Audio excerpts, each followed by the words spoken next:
Hey, this is Helen Dawson, and you're listening to the Innovation Crowd podcast. Businesses are looking to reinvent themselves, be more digital, more sustainable, and thrive in a volatile world. Yet most corporate innovation programs don't deliver. In fact, many don't even survive after their second birthday.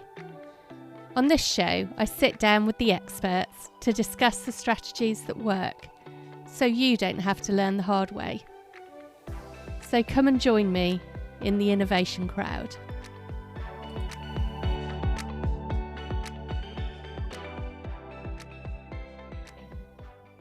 Hello and welcome back. So today is going to be a little bit different. We've spent a lot of time talking about ecosystems and startups and how to run a venture.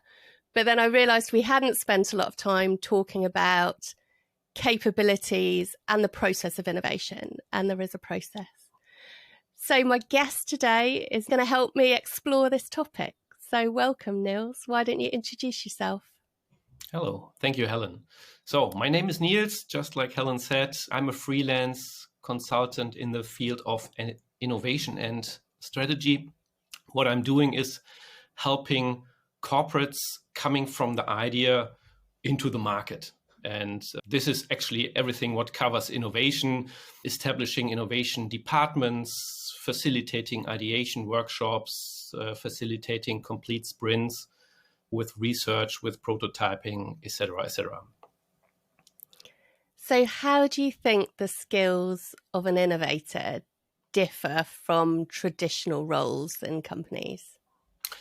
So I've once read an article and it said the innovators are the new networkers. So I think in innovation, especially in corporate innovation, you have to know your organization very well and have to be connected to every other department which is there. So this is not a special skill set. In the baseline, I think you have to stay curious and find out what's behind the curtain.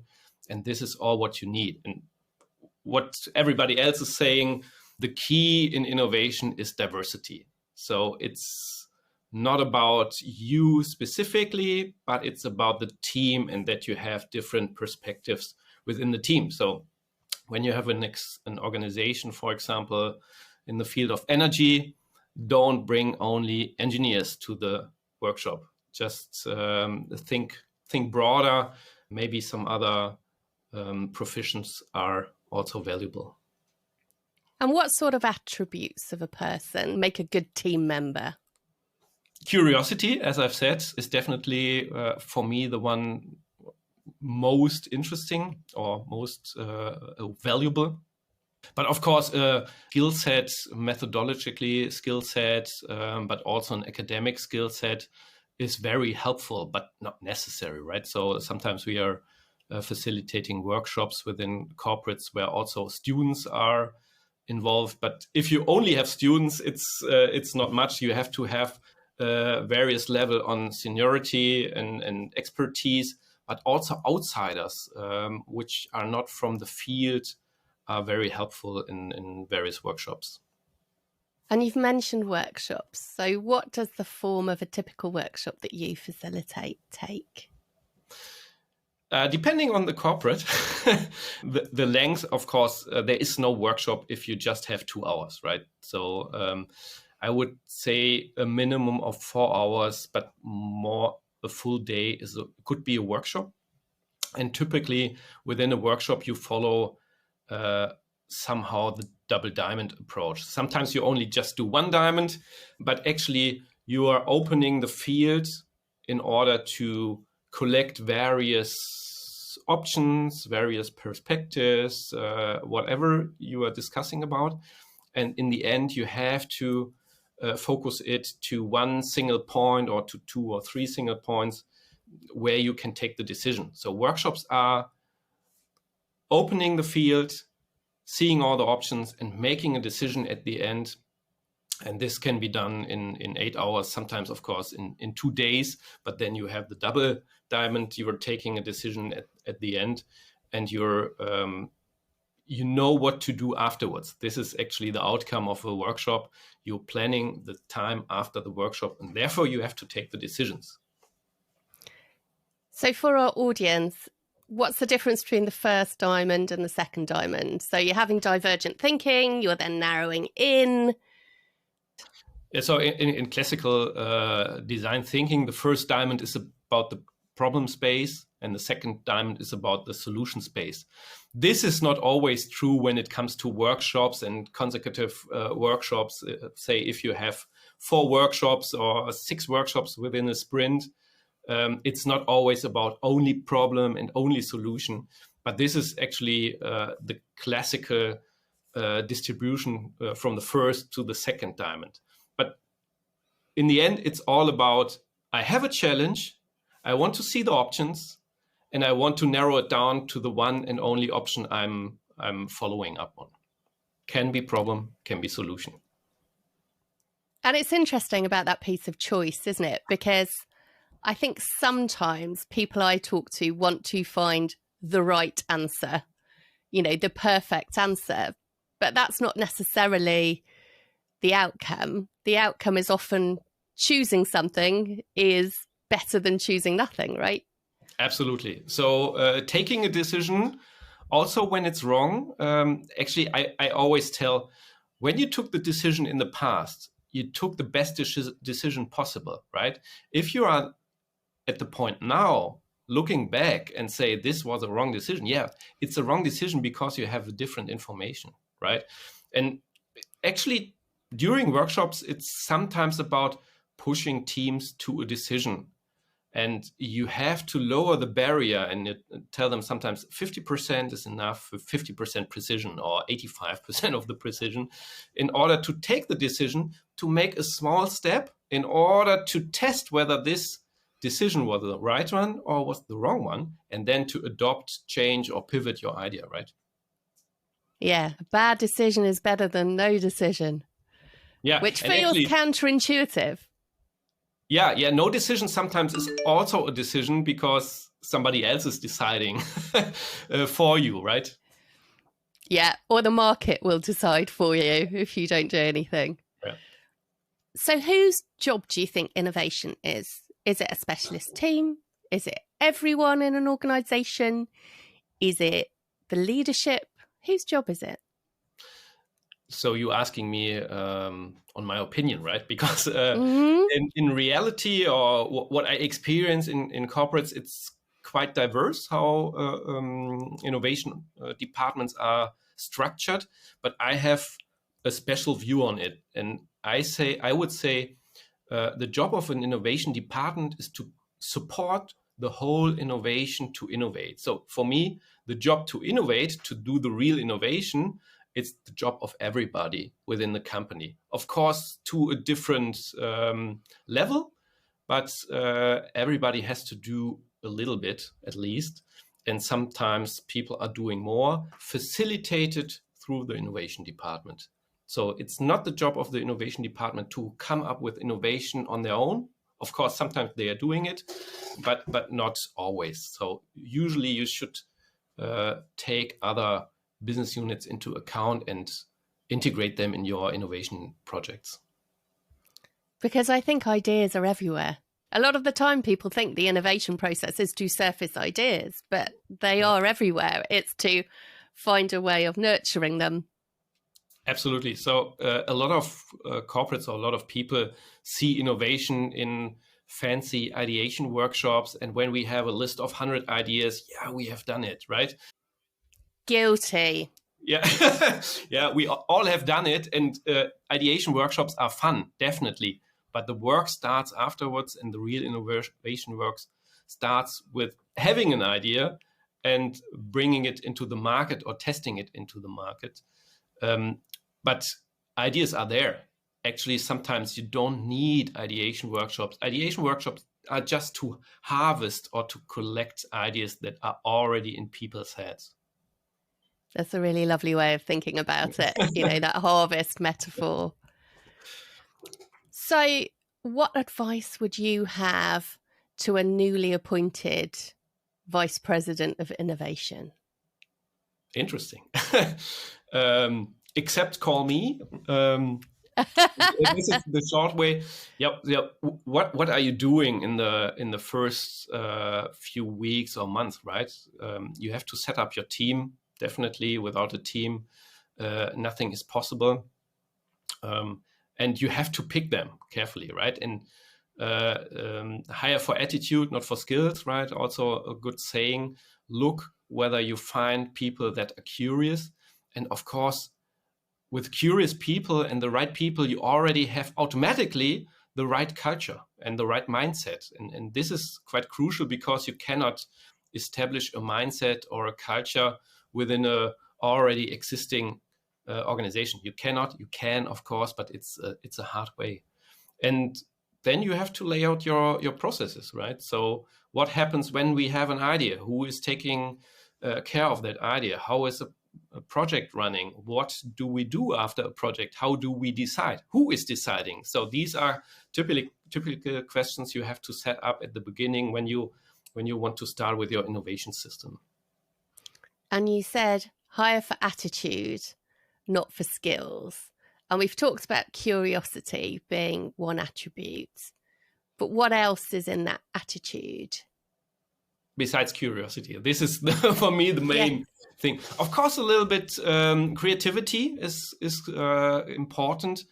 It's not that you need to have one idea a day or 100 ideas a day, but creativity definitely helps to find a way to bring innovation into life, because you have a lot of barriers when you do it in an organizational context. So creativity is definitely helpful.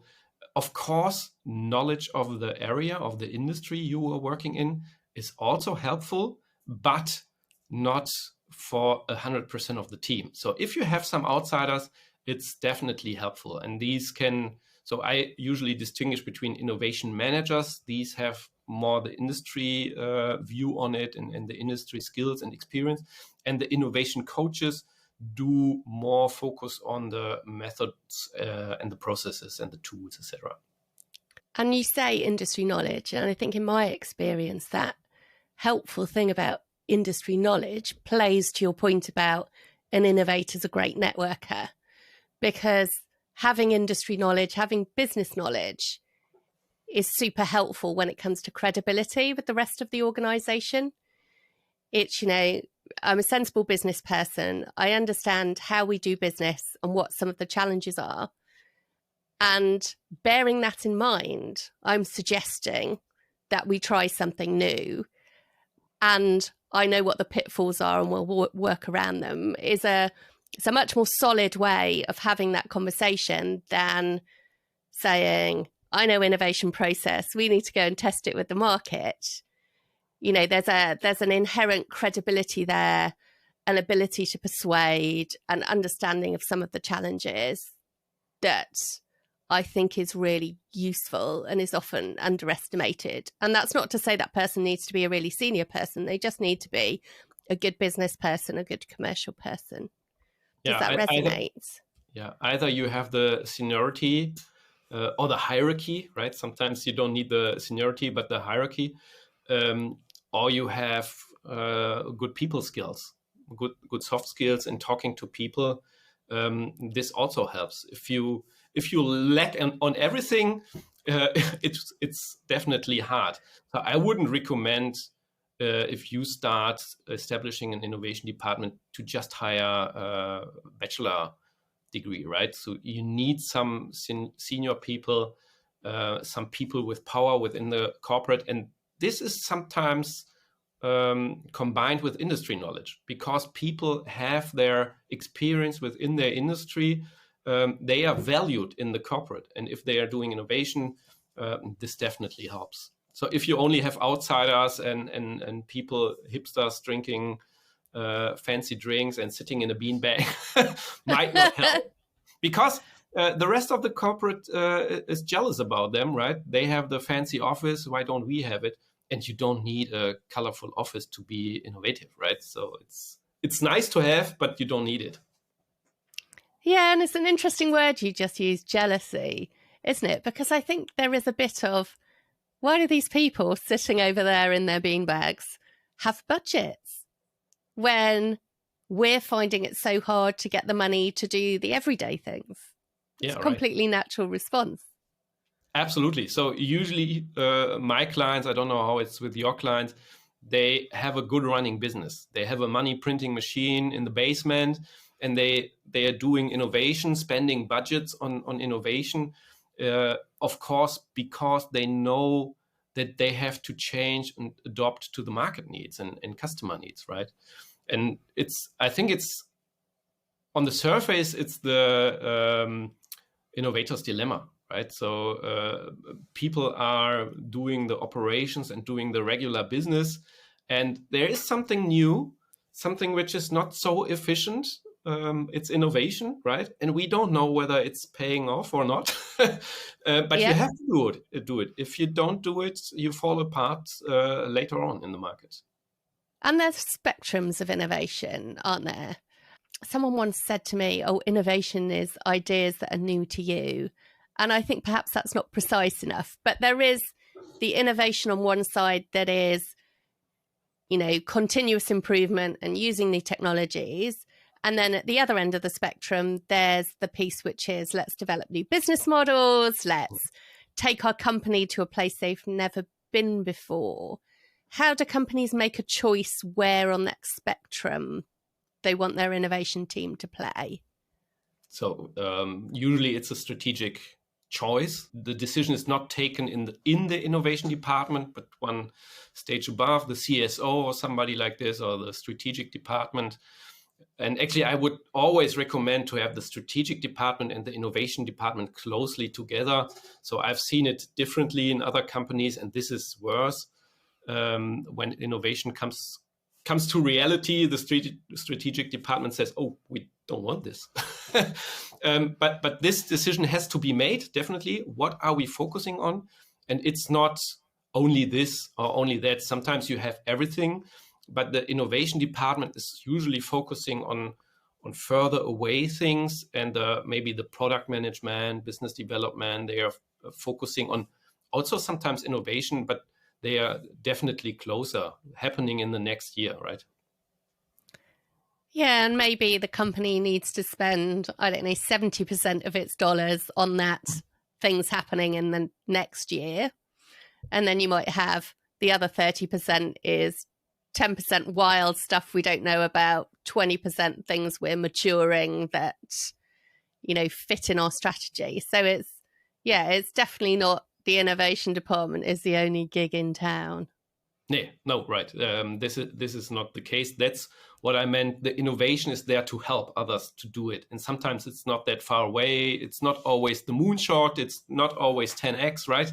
Sometimes it's only a small thing. And I also work for product departments which are not really doing innovation. They only have one innovation manager. And for me, you have said, if you're doing something new, it's already innovation. Yeah, it's I don't care whether it's innovation or not. So for me, the most crucial word is, if you are uncertain, you can apply innovation methodology. And I'm here to help, whether the output is innovation or something else. It's a decision. I don't care. When I can help the corporate, it's beneficial and it brings value. And innovation methodology can help when you have to do uncertain decisions or decisions in uncertain circumstances. And what are some of the tools and techniques you use to help innovators reduce uncertainty? So workshops, of course, because bringing everybody together, talking about the stuff. Actually, it's simple, but sometimes people are not talking. And workshops are there to bring all the stakeholders onto the table. And it's unveiling or visualizing information, what is already there. Sometimes it's not there. Sometimes we have to research it. And based on this information or this data or these insights, you can take the decision. And this is done with various tools. I usually work on paper or within Miro when it's virtually. But if you have big sheets of paper, like a matrix, where you can lay out the data or the information, then it's visually appealing to the people sitting in the workshop, and they are able to make the decision already with already known information. But when it's visual, they can take the decision quite easily. So it's typically visualizing on big posters and 2x2 matrices, all the stuff you already know, I guess. Everyone loves the 2x2 matrix. Yeah, I know. Simple but effective. Yeah. Have you seen the recent 2x2 last week from me? No, tell us about it. It's about the thinkers and the doers and the complex and the easy problem. So it's a fun matrix, right? So it's about procrastination and just doing the stuff without having a 2x2. But I think procrastination is a sign of fear, right? So if a 2x2 makes people less afraid of what's to come. Yeah, sometimes it's only, I think, only on the surface that you think you know everything just by laying out a 2x2, but really understanding it sometimes is even more, right? A 2x2 is nice, but it's not always to the core of insights. And is there a particular book or resource that you would signpost people to if they're new to innovation and they're thinking, right, our company needs to start doing things differently? Where would you send them to go and find there are out? a lot of books. So I think the core tool of innovation is the business model canvas by Alex Osterwalder. If you don't know this, you should read this, right? If you already know this, maybe you can go a little bit further apart to the Lean Startup, definitely, or the Design Sprint, Eric Ries and Jake Knapp. These are very good books on how to do it, actually. The most important book, I would say, because it's the most crucial part in innovation, is also by Alex Osterwalder and David Bland, Testing Business Ideas. It's really the core to build a prototype, to bring it to the market, to test it, and to get feedback from the market in order to make a better informed decision. This is the core and maybe the Bible. But there are plenty of others, right? So the MAM test is good when it comes to talking to customers, etc. So I can share the list. So that would be really good. Good to have some show notes. Yeah. Great. So a question I always ask everybody is, what's a lesson that you learnt the hard way that you wish someone had just come up to you earlier in your career and tapped you on the shoulder and told you the secret? Interesting. So I had 1 or 2 weeks ago, I had the same question. But there is some disclaimer on it. If somebody came to me earlier in my career and told me this, I think I wouldn't have believed it. And people are making mistakes and learning from them, but they cannot learn from mistakes from others. Sometimes, yes. But in general, you have to learn with your own mistakes, and hopefully they are quite small.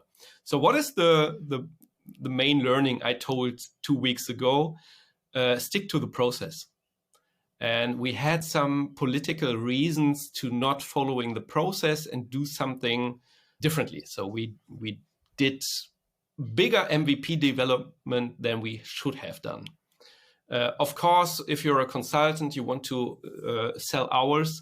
This was the case, but also the company, so the client demanded it to make it even bigger. And we said, we could already launch it to the market. No, make it bigger.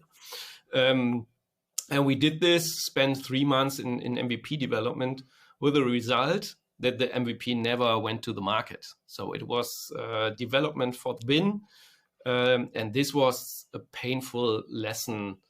Of course, you are paid for this, but it's not motivating in the end to have something done for the rubbish, right? And it's funny, isn't it? Because it's an easy trap to fall into, yeah. Having been there myself, because you make these little compromises and you feel like they're furthering the idea or the output or the process, but actually it's just making it more expensive. Yeah, it's really a trap that you think, oh, we are not there yet, but if we integrate this or that feature, people will love it. Yeah, but developing balconies to a not finished house, it's not helpful, and sometimes you have to throw it away. And if the core is not right of the MVP, if the people, if the clients or users don't see value in it, you don't have to develop it further. You have to find it, and of course maybe you have to pivot or change the core of your MVP, but not establishing outer layers so that it looks nice or has, I don't know, a big feature list or something like this. But it's hard in big companies because companies are afraid of showing something incomplete to customers. So how would you suggest someone tries to navigate that challenge if they're being asked to make something bigger and they're not really sure if that's the right thing to do? Actually, what you just said was the reason in this former situation to make it even bigger. They were afraid to release it to the market. What are our clients saying? And what if journalists know about this? Actually, you can release prototypes or earlier prototypes or MVPs under a different name. Why not? Big corporates are buying startups all the time. Just do something out of the organizational borders. Even with your agency's name, you can release MVPs also in different countries with a different language to just test things out. And you need the knowledge in order to make a decision whether this is an ongoing product or project or whether you want to stop it. And if you have your name closely attached, I know that the barrier is quite high, and the more interesting the company, the more interesting it gets for the media or a lot of people. So just take another name, take a different branding, and that's it. That's so simple. Yeah.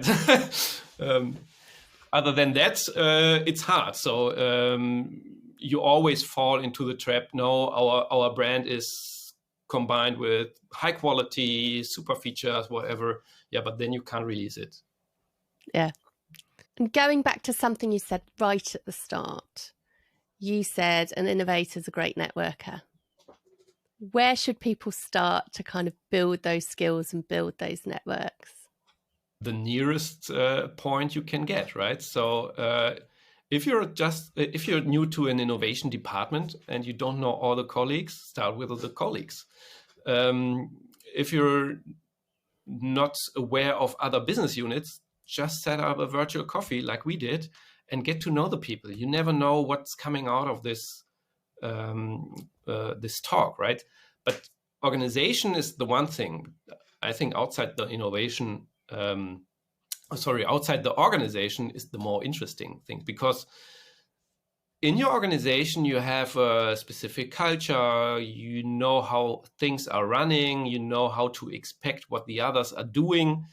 But outside the organizational boundaries, you can learn a lot more. And of course, you can go to meetups, go to webinars. But actually, I found more valuable to have these one-on-one virtual coffees, because you get to know the people in a much more deeper way than in a meetup, holding your beer and, what are you doing? Usually when you take half an hour, it's more valuable for both of the persons joining the talk. And of course, you can just cold connect people on LinkedIn. But if you just connect them, you have nothing, right? It's just a connection. You have something when you know what the people you're talking to or you connected to are offering. And of course, maybe it's not for you. It's a wasted half an hour. But usually you have nice talks. And if you're not doing business, I don't care. But if you have a half an hour fun and a virtual coffee and maybe on later drinking beer together, it's nice if you know people all around the world, right? Or you have a virtual coffee with someone and then they bring you onto their podcast like we did. Sometimes like this. Perfect. So if any of our listeners want to get in touch with you, how would they find you? The best way, I would say, is on LinkedIn. Just enter my name. You can book a virtual coffee if you like to. Just search my name and you will find it. There are not so many Nils Jeners in the world. Brilliant. Thank you so much. Thank you, Helen. I'm going to remember this phrase around innovation being networking. So thank you very much. Thank you, Helen. Bye. Thanks for listening to the Innovation Crowd. Subscribe on your favourite podcasting service so you don't miss a thing. And I'll see you next time.